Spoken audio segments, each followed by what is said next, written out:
Royal crisis: how Harry and Meghan could come into conflict with Boris Johnson. Prince Harry and Meghan Markle's royal exit could prove to be a diplomatic nightmare and even come into conflict with Boris Johnson's government agenda. According to a top former government aide, Harry and Meghan's royal exit was announced this month, and after crisis talks at Sandringham, the Queen reluctantly agreed to the couple's resignation. Although some terms have been thrashed out, the Duke and Duchess of Sussex still face months of negotiations over their financial and legal status. In addition, as the January 31st Brexit date looms, the UK still faces complex diplomacy of its own, with British diplomats working on delicate negotiations with Europe and the US now and in the future. A top former government aide has voiced concerns over how Harry and Meghan could operate independently and potentially against UK government interests.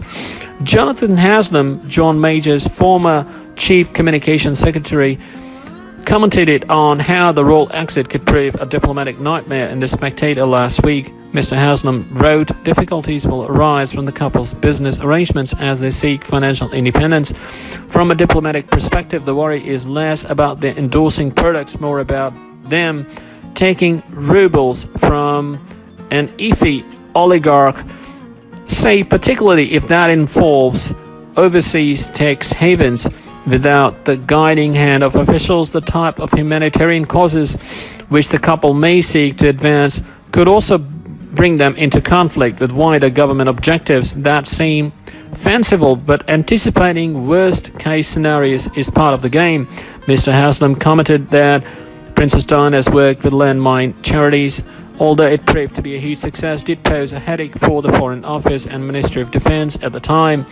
He continued, "There is also the question of timing. Whitehall will be disappointed that Harry and Meghan have made their decision at a time when trade deals are about to be negotiated and our place in the world about to be reshaped. The royal family can be a powerful international force, and the Sussexes could have been leading advocates for progressive British values. Instead, they have decided to exit the stage." Daily Mirror royal editor Russell Myers also commented on how the Sussexes are continuing to be advised by PR firms rather than palace aides, and that how that may impact the diplomatic state. Speaking on podcast Pod Save the Queen, he said they are certainly being advised by people who have zero understanding of how the royal family has worked previously. Mr. Myers also spoke about the huge pressure of the Sussexes' exit negotiations, which are still going on, are putting on government.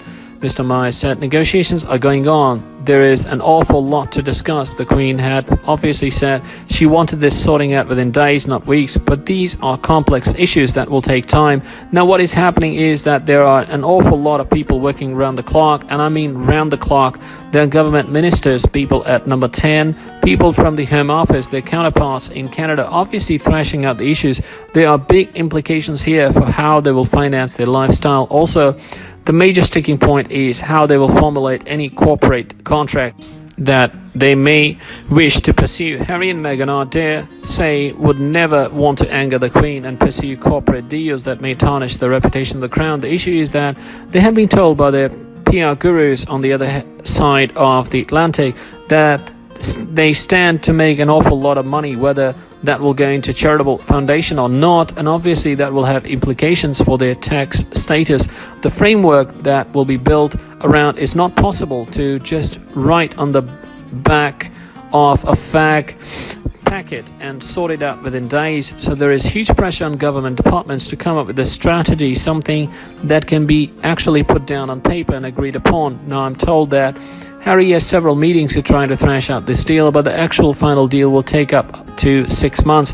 People in the government are saying that the plans that they have made, even though they had launched this flashy website, were virtually non-existent, and that is a huge problem. It's going to take an awful lot of time to sort out. He added, the other thing is, where do you think we are getting these people from?